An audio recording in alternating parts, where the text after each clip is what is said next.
We're not a guesser. Maybe help out a little bit. Can you give, before Gordon goes, can you give some examples of specific projects that, when we heard about several when we were interviewing you, but maybe for everybody who wants to learn more about specific projects they could look up after, what are some, like Wyndham and others, that you want to share with the public? Well, Wyndham is the most recent example which influenced this the most. So a lot of the photographs you saw up there were of Wyndham. We continue to do some modest work with that school district right now. It was completed, how many months ago? Four months ago? September? So it was completed in September. We had to bid that, or we priced that off. It was a two-phase, complicated sort of phasing construction. And we had to estimate that multiple years when we gave our GMP for the voters as well. So Wyndham School District is the most relevant and most specific example. A lot of the other school districts, it depends on the architect hired. We work with Banwell a lot in a variety of projects. We know what I call their pen. When they draw a wall, we typically know the wall section. That helps us get a more refined number. But other architects like CMU walls everywhere and steel roof, so it depends on the architect. So Wyndham School District is by far the most relevant example. But our portfolio has, I don't know, probably $400 million worth of school projects in it, from Waldorf schools all the way up to higher education science labs. So there's no easy metric, but we really look at Sunapee specific and then benchmark that work and that scope against our own database and local markets.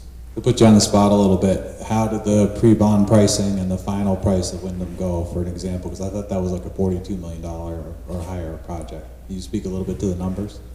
Yeah, you want to do that, Gordon? That happens to be a project that I was the owner's rep on, and Banwell was the architect and DEW was the builder, so the team that you had before you did that one. That project was about $38 million project, and when it was all done, it had saved about $1.5 million. Now, in addition to that, the bond money was gaining interest of almost around $700,000 on top of that. So in other words, Wyndham came in on time and on budget. And what they've decided to do is, to some of the things that were add-alts, they've decided to add some things on. So for example, they had a parking lot that wasn't up to par. You could have lived with it for another 15 years. They're taking that money now and doing the parking lot. They had a road that they wanted to be done. Things such as that you could do. I'm going to sort of slide right into following up on why we feel good about this number, because one of the biggest things when you go to the polling places is, so we said this is going to take 2 years to build and another half a year to get ready to build. Where are we going to be in 2.5 years? The reason that we take the historical data and put together this type of team is because we have experience in showing you that we can get to the end, we can get to the finish line with the figure that you bonded. There's no more money for us to come back to. We don't come back to you in a year or 2 years and say, well, guess what, we're $2 million short, we need to do something. We put together a team, and that is why Dew was brought on board as the estimator. They estimate projects every day at schools and non-schools, industrial buildings, even they do to get into some high-end houses. So they know what they're doing when it comes to pricing it, and that's why we got them on board. Don't overdo it, but Yeah, appreciate it. Yeah, just to make sure everybody understands the role. So Banwell does the design, does the work that you saw before. They've done, I don't know how many schools. I think between all of you, there's like a few hundred schools touched. But they do the architect work, they do the design, they leverage that. DEW does the pre-bond pricing, again, leveraging, I think was one of the biggest projects in the state, came on time, under budget. That's what their role is, to get us to Tuesday and through. Gordon's role is unique, that we did not unfortunately have last year, and I understand was not used in 2004 when it was brought forward. He's built tens of millions of dollars in buildings. He is an hourly rate, a very reasonably hourly rate, to be a hawk for us and for you to say, we could do that a little bit differently here. Hey, have you thought about this? We don't need to do that, but you really need to do this. he's been guiding us through that. So he's a humble guy, but has been incredibly helpful to guide us. We mean well, the administration, the teachers, the staff that have contributed, the school board, even though Andy's a recognized builder. None of us have built an elementary school before. So it's the combination of that team that we hope gives you confidence in what we're presenting for you tonight. But if you didn't know what the roles were, those are the specific roles with the program we bring before you. So, other voices and questions or comments?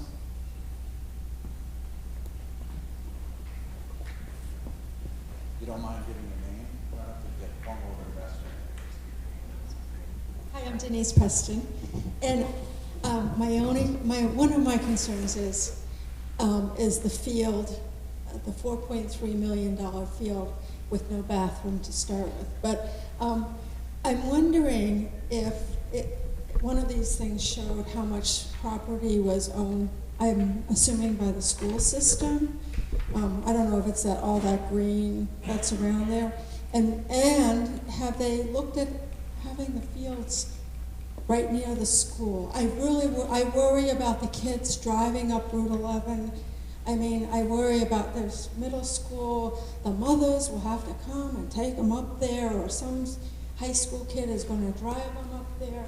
It doesn't seem far, but it's 50 miles an hour. I live right up there, and I worry about the driving. I worry about there being no facilities. And my other question is Seven Hearts is right there.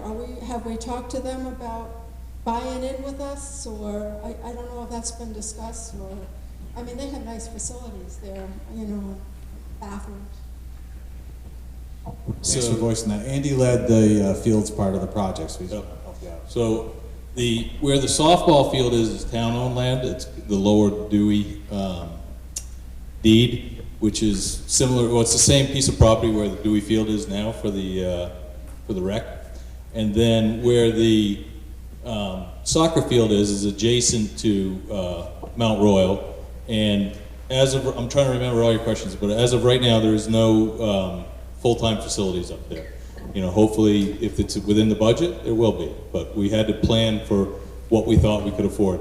Now, I know one of your other questions was that you asked if we looked we could have the fields closer to the school, and we did. We looked at the property right out back. We looked for property closer to the school, and the bottom line was it was about double the money. So it was about $8 million to keep it's the excavation. So basically, if you look up behind where the existing middle school soccer field is and varsity baseball field, that is a huge mountain up there that when they put that in, they had to blast a tremendous amount of product out of there. And we also, if you look through here, there's a little drawer up through there. There's a tremendous amount of wetlands there. And it was really, we brought it forth in one of the earlier forums, and it was about 8.2 million to do the fields closer to the school. So kids right now, and probably Russ, you can talk about that a little bit, they already go down to the Sherburne for practices and things like that. So. Yeah, so currently we have a lot of our fields, a lot of our teams that get on buses. So our golf team, our ski programs, they get on buses right now and they go to the mountain. Our track program goes over to Newport, go over to Proctor. And so we have kids that are on buses, and we provide buses for those students to get to those off-site facilities. We would do the same thing here. So we would have a bus that would leave from out front that would drive students up and drop them off here. And as parents do now, parents pick students up right out here, and parents would just come here instead of coming to the school to pick those children up. I think the other question was regarding Mount Royal. Did they buy in with us? When the Fields Committee was put together, if I remember correctly, Andy, they went with a real bare minimum. They went with the soccer baseball field that's behind the school right now, this additional soccer field and a softball field. The team, I thought, wanted an additional soccer field. So the original format was that the soccer program really needed another soccer field to meet their needs, and also probably at least a practice infield with the amount of students that we have. And it just got to a point where we couldn't find enough property and it wasn't cost effective at all. The price just kept growing and growing and growing. So we sat down again and we really boiled it down. We said, what if you can actually use your fields every day? If it had proper drainage, things like that. We went through the whole scenarios again, and this is what we came up with. And this is really the bare minimum of their needs, nothing extra. So, yeah. With that, we don't have any additional time after school that anyone else would be able to use these fields. So this field here will be utilized by junior varsity and varsity boys and girls programs. The middle school will come back here for boys and girls middle school programs. Again, this is strictly softball, and so what we have discussed, if it was to pass, if Mount Royal wanted to use this during the day for their phys ed class or whatever it may be, we could set some small agreement with them and potentially charge a maintenance fee as we would now if you wanted to use the building, something on that. But we didn't feel that we would have enough time to actually share these fields with Mount Royal based upon our 80% of our students participating in extracurricular. Yeah, they have really nice bathrooms, and we're gonna have a really nice field, and we get along really well. Our special ed department helps with some of their students that they can't support. So there's potential there. That hasn't been drafted, but there's some nice potential synergy there to help each other out. So we're gonna potentially pursue that.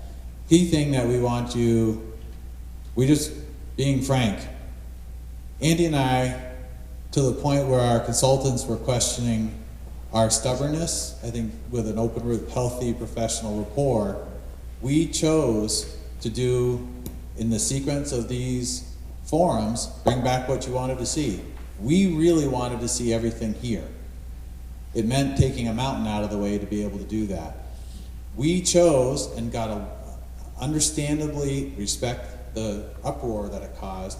We chose to bring that back because that's what people wanted to see. And we knew when we put the 8.4 million on the screen that people were not going to be happy. But we've tried to have call and response and transparency, and we really wanted to see that, and we saw that through and had our consultants figure it out, but it was completely unrealistic from a cost standpoint. So when you look at that fields plan, it's going to meet adequate need, it's going to be usable, and I hope it underscores for you the priority for us is education and the school. This is the land value in Sunapee and the lack of flat land to stick a soccer field on has made this incredibly challenging to come up with the field solution. We're not saying otherwise. It's been incredibly challenging, and it was a huge compromise. Andy led the team with the coaches and everybody involved.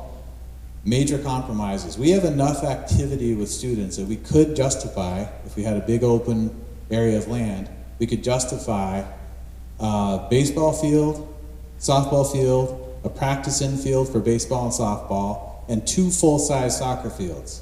That said, that doesn't exist here. This is a symptom of a wonderful problem with our property values being so high and people wanting to come to Sunapee and not having a lot of flat land. This was the compromise, and it was important to the landowner working with us that we did have a track. We had 50 plus kids in track last year, and they spent the whole time in Newport. Or in the Sure parking lot. Or in the Sure parking lot, which is really something to see when you drive by. This is also what we like about this compromise. This is a compromise that we feel good about. What we like about it is that the community has a track on the weekend. We don't have any of that now for whatever age group, particularly our seniors. So we saw this as made possible by a landowner that only wanted to see it used this way, made it available to us to buy, and the compromise is going to also have a huge community benefit. Just like the new school and the air-conditioned performance space, all of this is going to have a lot of room beyond the school day. But to get back to the fields is definitely a compromise. Hello, my name is Ed Preston. Question and statement. Statement is, looking at the need for the school, I agree with it. I can understand your explanation for it and the finances. I think you're being overly optimistic with a bunch of moms dropping off their kids in the back in a parking lot.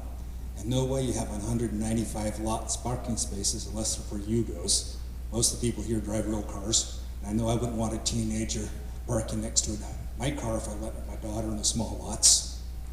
Security-wise, to the designers, I noticed there's the entry point. You make a big deal about the secure point in front, but where all the strangers and people are dropping off in the back, it looks very open. I noticed there's no isolation barriers in your design if someone was to penetrate the area. I noticed all the classrooms were open from the outside if there was an evil person to come to our school, which is a reality. It just doesn't look like there was much thought to protect the kids from that, and I think you're going to have a traffic mess in the back. The question I have regarding what we're just speaking about at the athletic fields is, as my wife said, we live right there. Personally, I'm glad it's there. Makes it easier for us to walk to the games. We tried to support them since our kids were in the school programs. But we also know that's a dangerous road because my nephew was rear-ended just a short distance from there making a left turn. I know every time I drive down here, it's an issue with the people going in and out of the Christian school because thank God they ain't got 4 bangers because they don't make it otherwise because it's a terrible entryway there. With the last meeting, you said there was no traffic flow down because you didn't have the funds.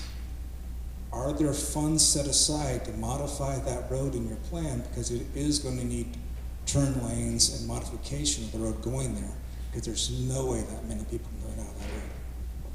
All right, so I want to break that down. We're going to unpack that. First, safety. Do you want to talk about safety? We've spent a lot of time talking about safety. And then Gordon, maybe you can talk about the road and the reasoning on the field. And if we missed one of the categories, we can get to refresh and we'll address it. But let's start with the safety because that's near and dear to why we do like this plan for a long list of reasons. So if we can help convey that, then that's a good start.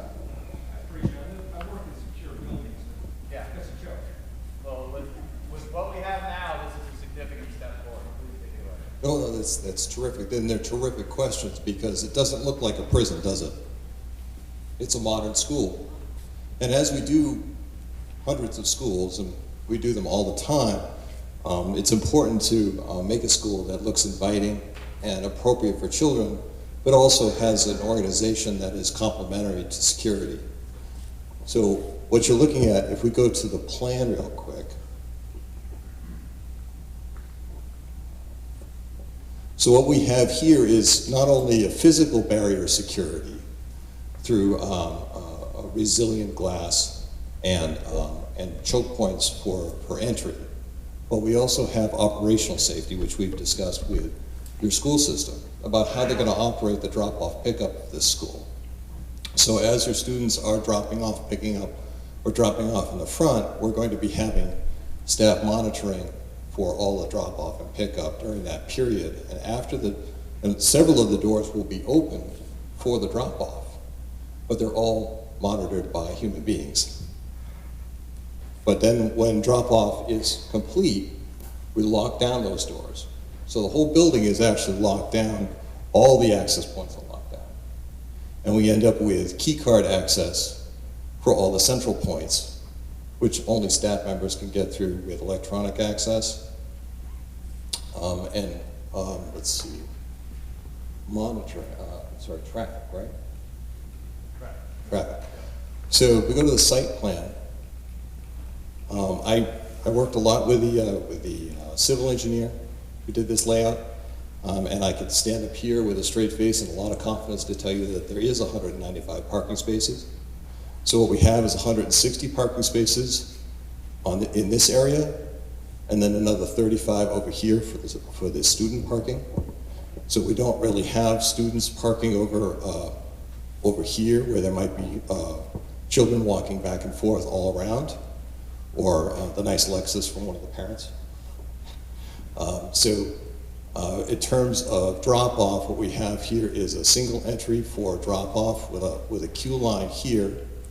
And I've talked a little bit with the superintendent as we work this plan out to figure out, okay, how many cars at one time would we need to queue up? Because we're not necessarily having every single car for every single student dropping off at the same time. And using that quantity, we figured that we actually would have a lineup of cars right to about here. And so we actually have the drop-off area would only be over here, as well as the pickup. So this is monitored by staff The students who are going for pickup are being picked up by their parents or dropped off, come in through this area in the back, which is staff monitored, or they're going into the playground here, which is also staff monitored. That same vehicle then goes around the roundabout and then comes back out the same way. So there's a lot of vehicular safety in terms of having single entrance and exit for that drop-off pickup over here, where your buses are coming in this way and coming out this way. So that we're not having a lot of crossover in that area. And then finally, your middle high school parent drop-off, which happens over in this area, which is a much smaller quantity of vehicles, so it's much more manageable. And to talk a little bit about the traffic up by the ball fields, one of the partners that we haven't talked about that's in this project with you is actually the state of New Hampshire. And we'll start with items on security and traffic. We think we can go to the State Department of Transportation, has little pockets of money that we've been looking into, and they will help with traffic mitigation up there. We certainly, when you're talking about a community spending $26 million on a new school, the state's certainly going to step up to the plate and help in places that they need to.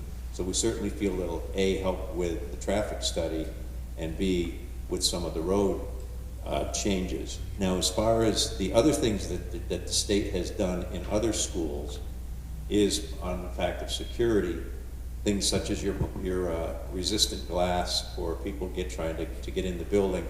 There is good little pockets of money that Governor Sununu has set aside, and we're hopeful that we're going to grab some of that. We haven't accounted for any of that in this budget, however. We're figuring we're going to private pay for that here, you as a community. But we feel very good that we can go and get some of that. But other than the entryways, there's no ballistic materials or barriers inside the building itself or in the It'll be in how we've done it at other schools, and then you chime in after, but we're always careful when we say ballistic. We don't want to give people false hope or false. To make a building bulletproof like they do what is it, when you come into the country, you've got immigration station, custom stations. The custom stations are through the roof, but those things also can have a truck drive into the side of them and nobody gets through. We are going to give you a school that's going to slow down the intruder. And we talked about the front doors being locked all day long, everything's locked. But if a person wants to smash a side window and get in, unless you want to have that price of this building be double what it is, you're always going to have that. We feel that when we design a building, however, and whether it be that we work with Banwell, we work with other architects, we work with other builders, we can make your money go a long way in protecting kids. That's the most important thing. The other thing that's not shown because the drawings aren't to that level on the screen, but there's even ways in which the traffic is mitigated. So for example, if a person were to come in that corner of the building, they already have in their design that there would be a way over here for the kids to scoot out.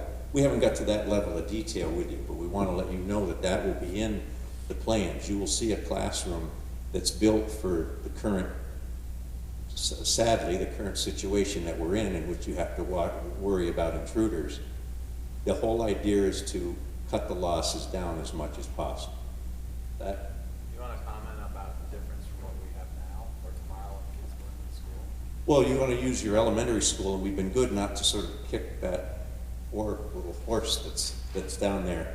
But you've got nothing now at the school. I mean, you can just go in, exaggerate, go in there with a butter knife. You need to do better than that, but at the same token, not build a fortress.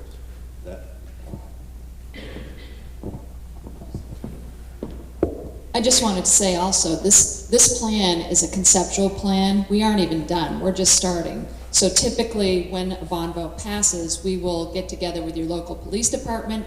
They'll review the plans. We'll get together with your fire department. We'll get together with you if you have expertise in that. We'd love to hear your comments and your thoughts on what we should do. Thanks. How you doing with that? Okay. All right. We have a speaker over here. David, would you like to? No, I can use this. Hi, I'm David. I'm in 8th grade and I go to Sunday here. Let me preface this statement by saying this. I may be biased, I go to Sunapee, and I have gone to Sunapee for my entire life. I think the school is great, and I'd love to see it continue to be great. Sunapee is really special. We have exceptional teachers, an amazing school, and a large array of clubs and extracurriculars. If I were to go to a different school, my extracurricular experiences would not be the same. I'll admit that I'm not the best soccer player. Heck, I'm below average. At Sunapee, though, our teams are so close-knit and small that I can be a part of the team, even if I'm the worst person on it. Other schools wouldn't really provide that opportunity to learn how to bond with teammates and thrive under pressure. I feel like Article 3 believers and Article 8 believers have one thing in common. They think they know what's best for the students. However, they just have different ideas of what's best. But has anyone asked the students what their choice is? As a student, Article 3 is the best option for kids, whereas Article 8 seems better to the adults who are paying the taxes. However, I do not speak for the entirety of the student body. This is what I believe. If I could sit down with someone who does not support Article 3, I'd ask him or her what they wanted. What are they hoping to get out of voting no on Article 3? What I want out of Article 3 is the best for generations to come. I won't be affected by the new school much at all, but my friends in the grades below me would be affected. They might have to go somewhere different than what they gotten used to, and the learning curve may be too steep. Additionally, they could be separated from their friends that they have made. I want to ask supporters of Article 8, what do you think the purpose of a school is? To me, it is to provide the best education and experience for all kids who go in and come out, and to make them better people overall. Sunapee has a long history of making kids better adults. The school has produced many great members of society, and Article 3 allows a school to continue doing so. While taxes may rise now, they will be more than worth it. A new school allows all these benefits to be accentuated to make them even better. History shows that Sunapee produces great adults from kids that attend, and those who ignore history are blind to the future. Please vote yes on Article 3, for the sake of myself and the sake of all kids who ever go to Sunapee.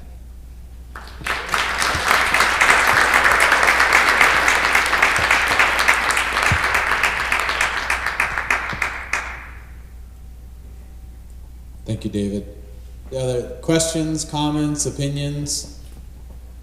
This has been a long road together, and many of you have been to all the forums, and some of you at your first one. So we're trying to find that blend that hits people's needs.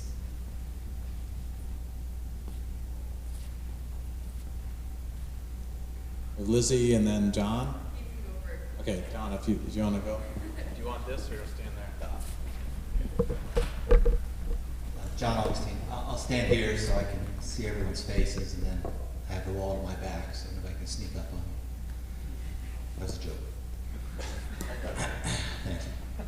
So I'm not going to comment about the vote specifically, but it is related.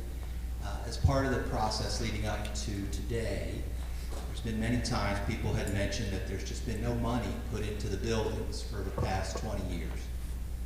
But that's not because there wasn't money available. Over the past 20 years, probably $200 million was provided to the school district. So where'd all the money go? 80% of that money went to wages and benefits.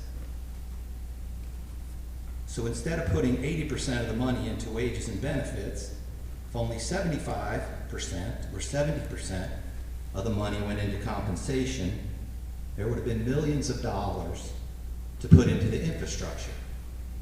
So in my opinion, this community overinvested in compensation and they underinvested in infrastructure. And that was just a conscious choice of the people making the decisions on the board at that time.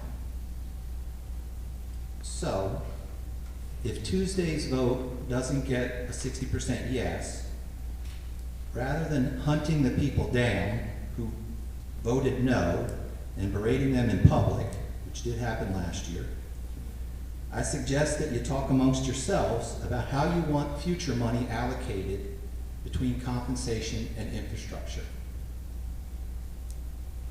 Because a lot of money's been put toward the district to date. It's just a question of where people decided to spend that money. So all of the contracts are public documents, meaning they're available for review by anybody who wants to look at them. So there's a contract for the teachers, there's a contract for the superintendent, contract for the principals, contract for the bus drivers, paraprofessionals. All that's public information. And if you haven't read those, I would encourage you to read them, because it's very interesting reading. And I've read them. And if you haven't read them, then I think it's not fair to lecture people about spending choices. But if you choose to read them, compare the benefits package in those contracts to your personal benefits package, and compare the salary increases in those contracts to your personal salary increase history. And when you do that, it may be enlightening as to where a lot of money's gone, which obviously hasn't gone into the infrastructure. Separate but related point. When you vote on Tuesday, you'll see lots and lots of articles on the town ballot asking for money to go into capital reserve funds for future use to fix roads and bridges and buildings and equipment and things like that. Every year, the town asks for approximately $300,000 to $600,000 in money to put away to use in the future to keep the equipment and the buildings and the roads and the bridges to a level that people want. Okay, so $300,000 to $600,000 every year the town asks for, and they usually get it. And that's based upon, or that's compared to an operating budget of about $6 million. So every year the town is asking for 5% to 10% money to put in reserve to use in the future. And then you'll get the school ballot on Tuesday as well, and there'll be the big numbers, 25.6 for the project and 12.6 for the budget. And there'll be a couple little warrant articles that add up to about $75,000 for infrastructure maintenance to put away. $75,000 on a $12 million budget. I just don't understand why the town has such a detailed plan and asks for so much money every year, and the school never does. So regardless of whether you get a yes vote or a no vote on Tuesday, I suggest that the school leadership create some type of reserve program and ask for more money every year so you don't get behind the 8 ball. We don't get behind the 8 ball like has happened to this point. Thank you for speaking. Hi, my name is Kevin Cooney, and I'm on the budget committee for both the school and the town. And I was at the deliberative session for the town, and although I know John's very sincere in his beliefs, I don't believe he was making the same argument at that meeting. What is different is a town relies on equipment, plows, trucks, whatever. What a school depends upon is human beings.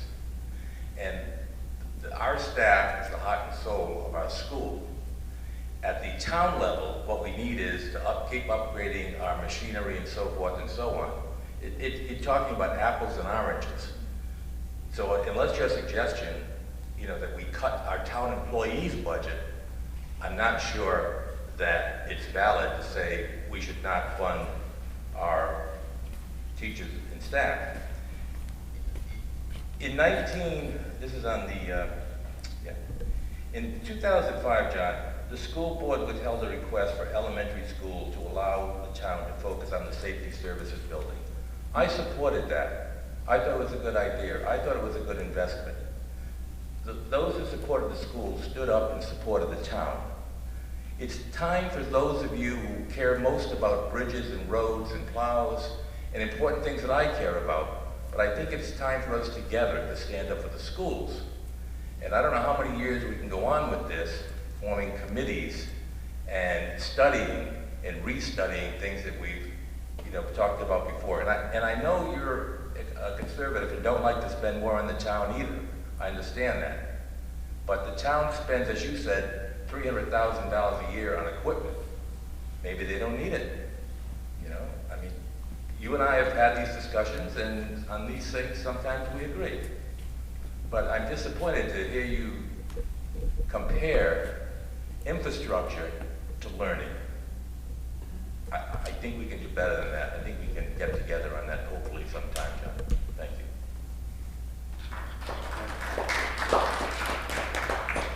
I'll just take a moment to respond.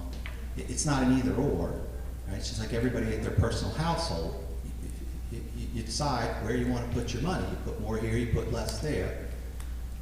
So I just read the contracts. If you haven't read the contracts, read the contracts. And the school board, through this process, has been very big on transparency. They're all public documents. If they wanted to put them up on the website to make it easier for people to read, that would be their option to do so. But while we're talking about it, since Mr. Cooney brought it up, I mean, those contracts are negotiated in private. I mean, there was a Warren article 2 years ago asking the public whether the negotiations should happen in public, and 60% of the people said yes. Why not do the negotiations in public so everyone knows? That I don't understand, but that's not the point of tonight. So just read the contract. If it passes on Tuesday, then it's all moot point. We don't have to do anything but just move forward. If it doesn't pass on Tuesday, read the contracts, have discussions. And I'm not saying cut anybody's salary, but make them based somewhat on performance, on outcomes, differentiate the levels based upon the demand in the marketplace. There's just been no conversation about where the current money's going, and I think that conversation should be had if it doesn't pass. Well, I don't want to turn this into a quid pro quo. You know, having been on the budget committee of both the town and the school budget, operating budget, for those exorbitant raises that we gave to everyone, went up less than 0.5%. The Kearsarge budget went up 4.5%. I think the school board and the people who have some oversight on the committee and the budget have done an outstanding job. And yet, if we came in at 0.3%, it wouldn't be enough for some. So I think that, you know, I don't know what the number is, but if someone from the people who support Article 8 would stand up and say, I'll support 17 million and let us design around that. I'll support 20 million and let us design around that. But no, what they say is, let's study it some more. We're moving too fast. It's only been 15 years. It's only been 25 years. It's only been 33 years since the last time we did anything at an elementary school. I mean, people see through that. We know what it's about. It's not about the children. It's not about the community. It's not about our education. It's that some people don't want their taxes raised. I don't want them raised either, but I live in this community. I support this community, and this community has been good to me. And I hope it's good to you, sir. So, Lizzie, to give you a little transition point after that exchange, just a fact for everybody, we haven't really talked about the budget, the school budget, but the number to consider is that from last year to this year, the budget is 0.47, so less than half of 1% increase, 1 year over the other. So, however you feel about that, despite more kids and other pressures on the school, the effort with that budget is less than half of 1% over the prior year budget. That should, to be accurate and to be fair to you, to now, that's probably a little easier if you just say whatever's on your mind, okay? Yeah. So I'm Lizzie. I've been involved in this for quite a while now. I wasn't expecting to speak tonight, but I wanted to start out by saying I'm very thankful for everything that this experience has brought me, from the supporters to the naysayers to everyone in between, from speaking and collaborating with supporters to having discussions and controversies with the naysayers to even writing in depth about this in an essay. I applied for a scholarship, and then just last night being able to talk about that at the table after receiving the scholarship, I feel like I've learned so much. And today, in a busy day at the high school, I was able to talk to a faculty member, and I had a ton on my mind. I didn't have a lot of time to take it in. And then after school, I received an email and I sat down and I read it. And I feel as though a lot of us have shared our opinions. We feel very comfortable doing that. But for some people who might not, I thought that this individual offered a very unique insight and has been in the town for a long time. So I just wanted to read what she said to me. It said, "Dear Lizzie, this project has been thoroughly studied and planned out, so those who say no in order to further study alternatives are either sadly misinformed or are just watching out for their pocketbooks. The committees and school personnel have done their homework, touched base with staff and students for input and ideas, hired professionals, and have been totally transparent to the community throughout the process. Those who say we have wants, not needs, are obviously not looking at the whole picture. The needs are extensive for SCES, and by filling those needs with the addition, obviously many of our wants are automatically met. In consideration of the fields, these are needs that are long overdue. When Mr. Reed has 50 track students practicing in the busy parking lot of the Sherburne Gym, and ducks are swimming on the soccer and baseball fields in the spring, it's obvious something needs to be done. When practices for baseball are having to take place inside, and we're having to borrow field time with other facilities, that takes away from the skills being taught and the time needed in preparation for successful results. It makes the students take second place before participation even happens. If the taxpayers would just stop and figure out that the amount that this will cost by the day is well less than a cup of coffee at the nearest convenience store every day, a month. Our town supported various projects from the Abbott Library and the fire station to repeatedly updating the sewer system on Lake Avenue, and while we patiently gave the consideration to those wants and needs, we put our schools on the back burner. It's our turn now, and the safety of our students is at stake at SCES. It's like putting in a traffic light after the accident. What will happen if the state mandates Department of Homeland Security or the fire code violations eventually threaten those close to SCES? We would be in an emergency situation without definite plans, and the results would end up being more costly and disruptive to all of our students. While there may be some alterations needed regarding logistics, such as traffic pattern scheduling, staff coverage, it's part of moving forward and inevitable in life. We are always willing to go the extra mile for our students. Why? Because they deserve it. Our students excel in the classroom. They represent our schools proficiently statewide and nationally. They play sports with passion and with dedication. They participate in extracurriculars not only for college applications, but because they gain valuable skills that they can carry forward into their futures and pass on to others.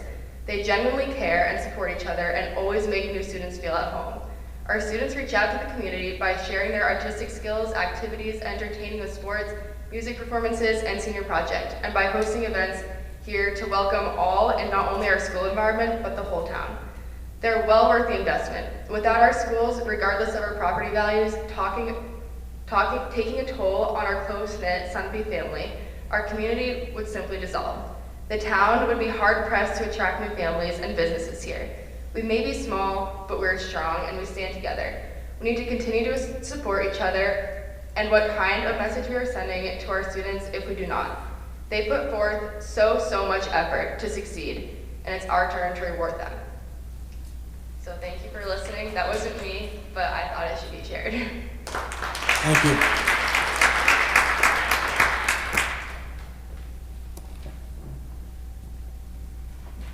Anybody else want to come up to the mic? I'm getting there, Andy. I'm a little small. I thought you were headed to the door. No basketball games. So I'm one of those said people that isn't good talking in front of people, so I'll do my best. I've been to most of the meetings about the new school, and I've noticed there's been a lot of feedback to not think and or use your heart. I think it's a good idea to use your brain to gather all the facts while you're also using your heart. I'm going to supply you with some facts on why Article 3 should be passed. There are a lot of good kids in this town, and that is a direct result of what they're being taught in and out of the classroom, on the field, through the numerous events they do every year to support their community. This is also a testament to the great group of teachers that they have at all grade levels. You will not find that in surrounding districts to the degree that you will find in Sunapee. Skylar stops there. Cost has been a major topic of conversation in all the meetings. The thing to keep in mind is that cost is going to continue to go up every year, and that will lead to an even higher tax burden on the community. Not to mention land, which is at a premium now, will continue to be for years to come. The school board and others have done a great job of putting together a solid plan to address the issues at not only the elementary school, but the middle high school and the athletic fields. School choice has been brought up quite a bit, and I do not think this is a viable solution. A lot of people would love to have school choice that involves going to Sunapee, but I do not see that when it comes to the surrounding school districts. At the last meeting, some of the folks that signed the petition for Article 8 said they're all about education. If that is the case, then based on the numbers from the U.S. News World Report, for the top high schools in New Hampshire, you should realize that education is going to be almost non-existent in surrounding districts. I'm going to give you some of the numbers for the surrounding districts that will prove that point. So U.S. News used a couple different buckets. Basically, ranking the state, math proficiency, reading proficiency, took at least one AP exam, and passed at least one AP exam, and then gave it an overall scorecard percentage. We all know Sunapee was third. Graduation percentage, 96%. Math proficiency, 80%. Reading proficiency, 85%. Took at least one AP exam, 44%. Passed at least one AP exam, 37%.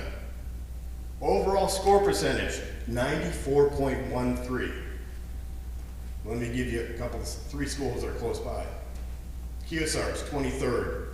Yes, they did have a 95% graduation rate, but what are they graduating with? Their math proficiency was 44%, half of Sunapee. Reading proficiency, 71%. Took at least one AP exam, 40%. Passed at least one AP exam, 25%. Now we get to Newport and Claremont. They stopped rating schools after 68. Newport was in the bucket from 69 to 82. 81% of their students graduate. They have 24% math proficiency, 53% reading proficiency, which is still 30 points less than Sunapee. Took at least one AP exam, 17%. Passed at least one AP exam, 7%. Overall scorecard percentage was not given because it was too low. Claremont, same bucket as Newport, 69 to 82. 78% of the students graduate, which is well below the state median. Math proficiency, 27%, we're 80. Reading proficiency, 39, we're 85. Took at least one AP exam, they're 29, we're 44. Passed at least one AP exam, 13%. Scorecard percentage, once again, too low, couldn't give them a grade. Some of the toughest school districts in the state, including Manchester and Nashua, rank higher than Claremont and Newport. Those are facts right off the report. Not my facts, right off there. Charter schools are also brought up as a possible solution. It was pointed out in several mailings by the Vote No group that the #1 school was a charter school. Absolutely correct. It is in the second largest city in the state, Nashua, population 89,000 people, that have vast resources including land, buildings, etc. to make that one school operate. What was not mentioned, there are 11 other charter schools on the U.S. News report. 2 are in the same bucket from 69 to 82 with Newport and Claremont. The other 9 didn't even make the overall rankings at all. Having a charter school with a private board does not mean it will solve all the issues and the cost will be lower. Teachers end up getting paid less because charter schools are for-profit companies with very little incentives to pay teachers, thus the potential to lose some of the great teachers that we already have in place. And not to mention the fact they do not have the necessary resources to adequately serve kids with special needs. There's been quite a bit of discussion about the safety of the students at the elementary school, and I believe this is an extremely important issue. How many schools in the state have their entire elementary school walking up and down that hill several times a day? I would think you'd be hard-pressed to find one. What are you going to do if there's a fire at the elementary school and, God forbid, some kids get hurt or killed when they're in a school that does not meet the fire codes? What are you going to do when something drastic happens on that hill at the end of the school day, when students from each grade are walking down the hill to meet their parents? If something does happen, I can guarantee you that $25 million for a new school is going to seem like coffee money when you're faced with multiple lawsuits from parents whose kids who got hurt or were killed because the safety was not addressed for several years by their community. I believe Mr. Cooney said it last meeting, said it best at the last meeting, that we must all do our part. It will not be easy for any of us, whether you live in $1 million house on the lake or a condo in George's Mills. It is something we have to do not only for the kids, but for the community as a whole. Former principal and mayor of Manchester, Robert Baines, just recently stated, you cannot have a great town or city without having a great public school system. Thank you, appreciate it.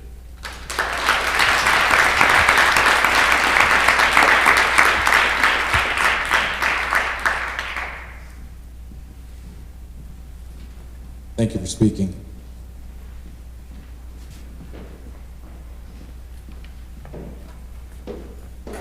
Hi, my name is Sarah Williams, and I'm a teacher here at Sunapee Middle High. I'm also a parent of a ninth grade student, and my student participates in all of the different activities, including track, being bused back and forth to Newport. And I know at one point last season asked, hey, why can't we have our own track meets at our own school and be able to invite other schools to us? But unfortunately, we don't have those facilities right now. I just wanted to address something that's very dear to my heart. I think it's really important to not derail our community effort to make sure that we're thinking about the future of our students. It's very easy to look at what has been and what was and what things were done previously, but our eyes should really be on the future, and on the future specifically of our students. I had the privilege of speaking with someone who actually visits higher education sites all across New England. And when I had the conversation about Article 3 and what was going on in our community, that person looked at me and said, wow, why would Sunapee even second guess trying to vote yes on Article 3? You have a unique and wonderful school, one of the only schools in New England that functions the way that it does, in such a wonderful way to produce high quality students. And so I was very taken back by somebody that gets to visit high schools and colleges all across New England and found our school so unique because we have such an amazing educational system. And that same agency just certified Sunapee this year, and we ranked very, very high. So I just want to bring that to your attention. And when someone raised the compensation packages earlier, you can't put a price tag on a number 3 investment. There's no price tag that you can put on that. And speaking as a teacher, we invest countless hours in our students, and we do it because our students matter. We don't do it for the compensation package. So I think that's something to keep in mind. I think also it's very important to remember that we speak really loudly to our students if we're saying that we're willing to farm them out to a number 23 and a number 77 school when we are number 3, and we need to remain that way, or maybe even higher. As a town, you've absorbed an increase 2 other times before. You've done it for the Safety Services Building, and you've also done it for the library. So this would be a 3rd time that you're being asked by your community to absorb that cost. and not at any higher rate than what you've already done before. So please keep that in mind when people talk about numbers. Let's focus on the future of our students, not the past. Let's focus on what we can do to continue to make this community very strong and to produce young adults that may return to our community in the future and be able to give us an even brighter future than what we already have. Thank you.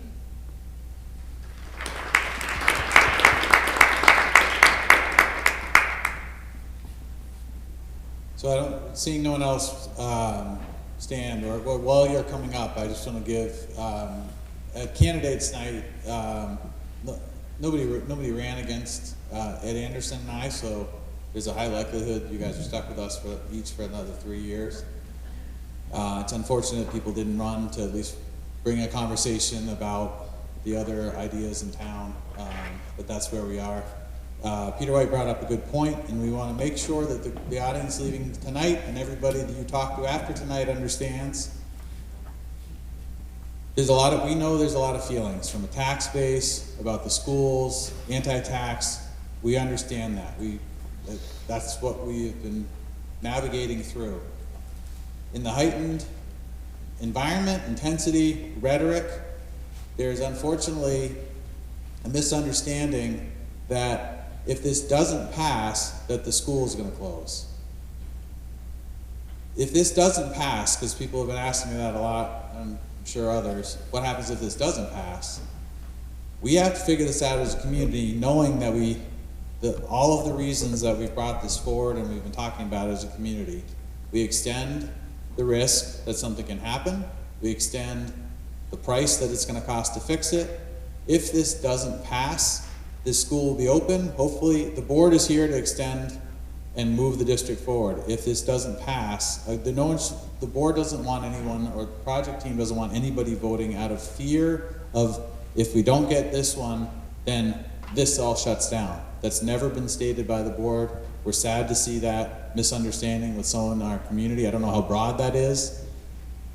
If this doesn't pass, we are going to immediately have to get the community together and figure out how we're going to go forward together. That's about all we can say, because we need to see what happens on Tuesday.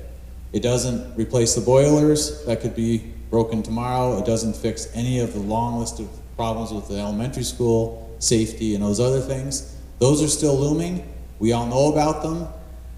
We have to deal with them to move forward. So I just want to make sure, as we leave tonight, that we get that clarity, that it's heartbreaking to hear, the kids are like, well, if it doesn't pass, they're going to close the school. That's not the intent at all.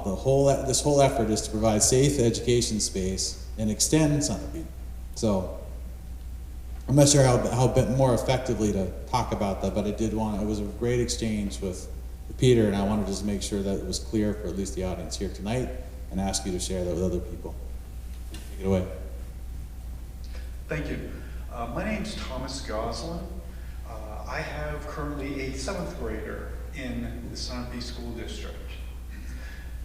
One thing I wanted to do is, thank the school board and the members, and also the consultants for bringing up this plan. As many of us have known, has been here for quite some time, the last plan that we had was not as inspiring as this one. It was a lot of money to a road that really didn't go anywhere. And it also didn't address a lot of the security issues with the elementary school. I would like to thank everyone here for actually showing up, and I would like you to take a moment to take a look to your right and left and notice all the empty chairs in seats here. We are talking about something that is going to affect our community, and that people would point out is $25.6 million worth of our community. And this is it that showed up for this meeting before the March 10th meeting. That's pretty pitiful. And as a community, I think that's actually disgusting. The last time we voted for a school, 1/3 of our community actually voted